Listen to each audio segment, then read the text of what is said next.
Mallence, and I come from the richest country in the world. It is located in the richest continent in the world, in the west of the richest continent. My country is called Sierra Leone. On the surface, we are blessed with infinite beauty and abundance of flora and fauna, producing the most exquisite harvest of coffee, cocoa, fruits, vegetables, and caoutchouc. You name it, we've got it. We also have diverse wildlife and vast marine resources, and waterfalls and rivers that run into the most beautiful beaches. The land is golden, literally, a true paradise, which of course is inhabited by the most beautiful souls.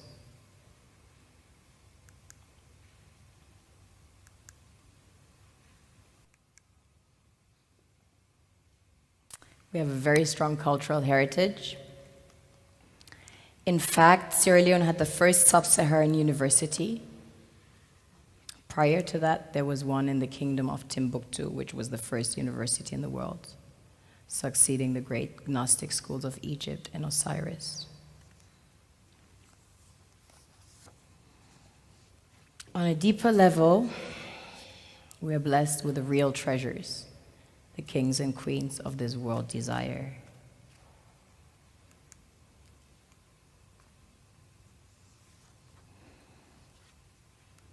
This was the largest alluvial diamond ever found. It weighs almost 1,000 carats, 969 to be precise. This beauty was found by an old lady in her backyard about 2 years ago, 125 carats. Some people mine gold in their backyards. That's quite common. Besides gold and diamonds, we have about 20 precious minerals that have been discovered as of today. We recently started extracting huge petroleum reserves that have been discovered. We have platinum, ilmenite to make titanium, rutile to coat jets, iron ore, the largest iron ore deposits in Africa, the third largest in the world. Tantalite, also known as coltan, used in your mobile phones and computers. Bauxite for aluminum production. Zinc, chrome ore, copper, coal, phosphates, potassium, salt, lead, granite, asbestos, nickel, zircon. Furthermore, we have exquisite timber like mahogany, antique, and we have the most beautiful stamps in the world. Of course, the West needs Africa's resources most desperately to power airplanes, cell phones, computers, and engines. And the gold and diamonds, of course, a status symbol to determine their powers by their core and to give value to their currencies. One thing that keeps me puzzled, despite having studied finance and economics at the world's best universities, the following question remains unanswered. Why is it that 5,000 units of our currency is worth 1 unit of your currency, where we are the ones with the actual gold reserves? It's quite evident that the aid is in fact not coming from the West to Africa, but from Africa to the Western world. The Western world depends on Africa in every possible way, since alternative resources are scarce out here. So how does the West ensure that the free aid keeps coming? By systematically destabilizing the wealthiest African nations and their systems, and all that backed by huge PR campaigns, leaving the entire world under the impression that Africa is poor and dying and merely surviving on the mercy of the West. Well done, Oxfam, UNICEF, Red Cross, Life Aid, and all the other organizations that continuously run multi-million-dollar advertisement campaigns depicting charity porn to sustain that image of Africa globally. Ad campaigns paid for by innocent people under the impression to help with their donations. While one hand gives under the flashing lights of cameras, the other takes in the shadows.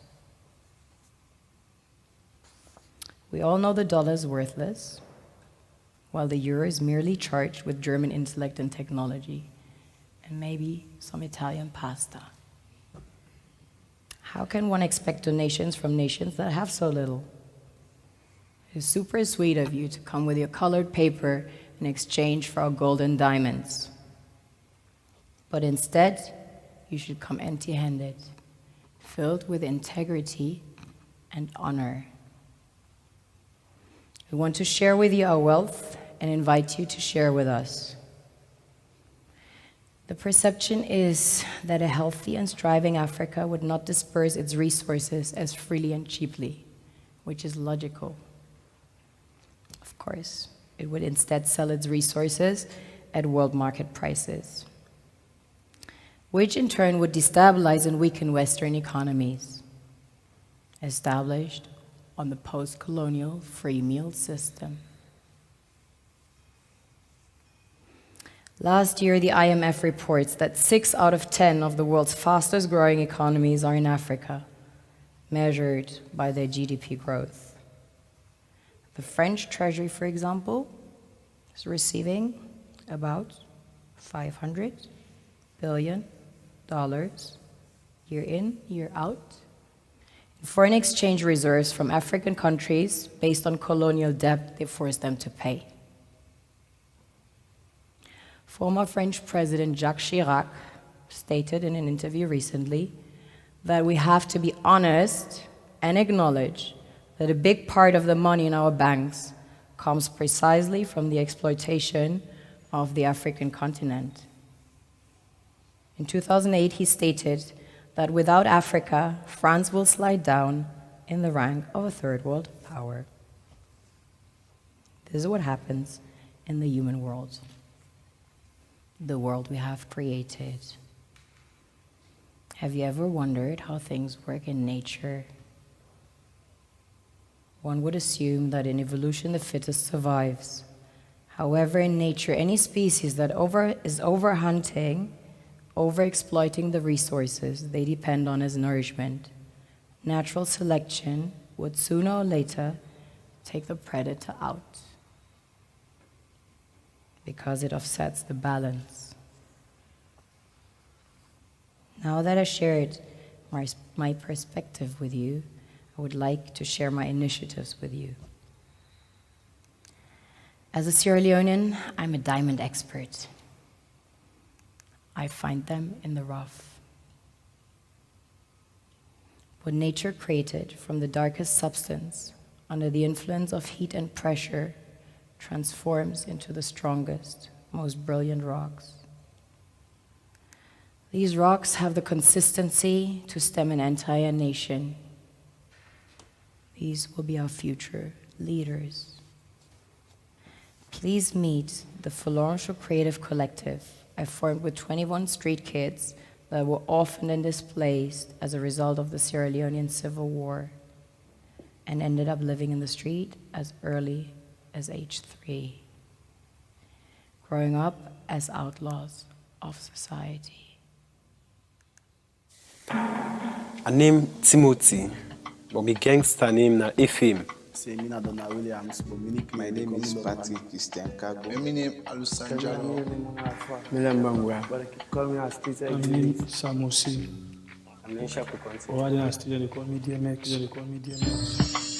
None shall escape the visions that I see. No soul saved. Best believe. I lost my mother and father during the Civil War in Sierra Leone. I was brought up by my grandmother in the village. At the age of 5 years of age, Yeah. So this time Mama had to treat me. Even put poison for me. And I chop for it. The visions that In Jesus' name I pray. Amen. This is not my story, not my life.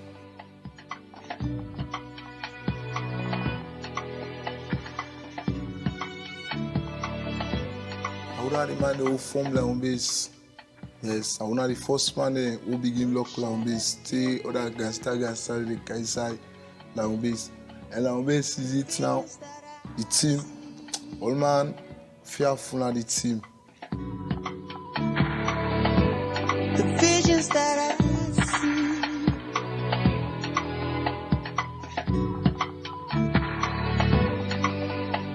You get the hard way, you get the soft way. The soft way na for good thief. The hard way na for good tooth. Na of course, it tooth for people or it will dirty for people. If you're not strong na the streets, you go die before time. Or either you come out bad before time. 2001 when I come on the streets, I did that, they do them bad, they thief, they job phone, they do all them bad life. Till 2010, I can shoot Mallence.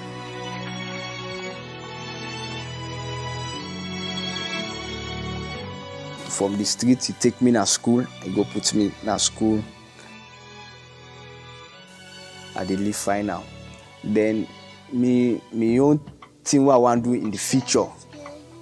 I want to study law. I get that determination they always. So I want to become a lawyer. Me future than the. Best believe my breath must break. My future plan, see what I able to do for help me own family. Because I don't decide say I want to go to school, I want to be international businessman. So me some of me company the way they live their wayward life there. I wish them back go change like me. For let them go they left them style here. And then they imagine say all the rough style here not fine for mortal man. Mortal man are more possible for the reason and wish for better future in this world.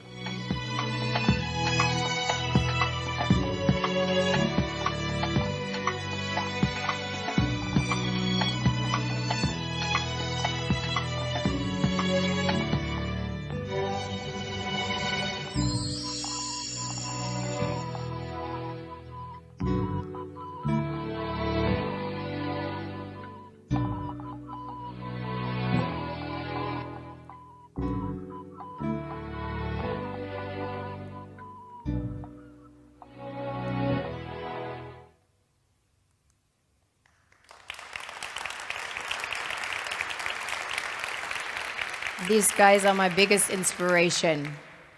Destiny brought us together. I met them by a chance encounter in 2010. 2011, they all started living with me, 21 in number. Wonderful things happen when creatives meet with mutual respect. How did we go about it? Creativity. That same creativity that ensured their survival under the most adverse circumstances in the streets is channeled into outlets such as art, music, film, and fashion. They made the impossible possible, from Lion Base in Sierra Leone to luxury fashion stores in Paris, New York, and Berlin. This is what we created single-handedly, without a single cent in donations, without running water, without electricity. Most of them not being able to read and write at the time when I met them. And now, some of them studying law, engineering, being filmmakers, and so on. This is made with pure energy, inspiration, and love in Freetown. With creativity and passion as the sole ingredient, we participate in a global market of international competition and find our way into the world's most exclusive department stores, onto the bodies of the world's fashion icons, and into the most distinguished art collections and exhibitions in Berlin, Paris, New York, Miami. A proven concept that produced self-sufficient individuals financing their own education into lawyers, engineers, filmmakers, and artists within only 3 years. A concept based on mutual respect and sharing, a blueprint that can be replicated anywhere, under any circumstances. I only had the vision and the insight to recognize diamonds in the rough, and was determined to prove to the world that the absence of donation produces quality in a self-sufficient manner. I believe charity merely creates inferiority and dependency.